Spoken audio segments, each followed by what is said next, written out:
the general thing, if we have sets of rules, we would call those sets of rules as part of the script.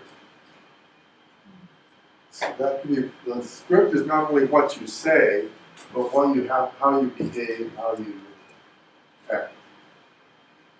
But a performance, I mean, a game is what? What's the difference between a game and a performance? Game is a performance with a scoring system.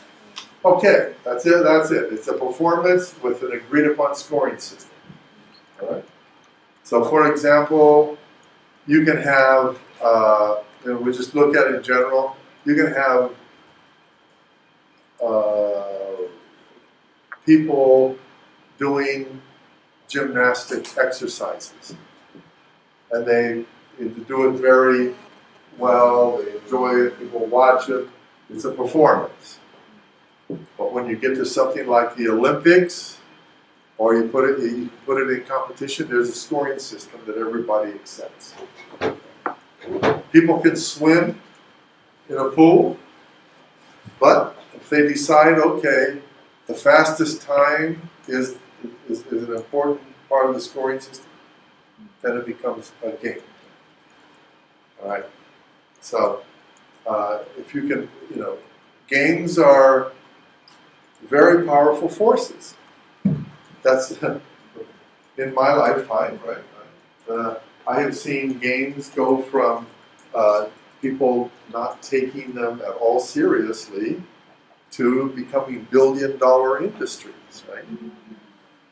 So people spend a lot of time in games.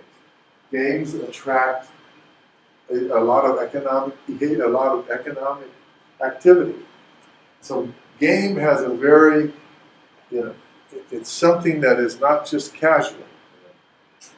To me, I think a game is a kind of a psychological reality that human beings use to organize their life and the way they interact with the world. Make games out of things. And the game is also a way of changing one form of behavior and going to a different context and having a different form of behavior. We can organize that as behaviors according to some kind of a game capacity in our minds. And I tell you what, I cannot get, if I can teach my dog one game, I can't get them to change the game, right? Game, but human beings can change the game. Even young kids that play checkers turn around and start playing chess.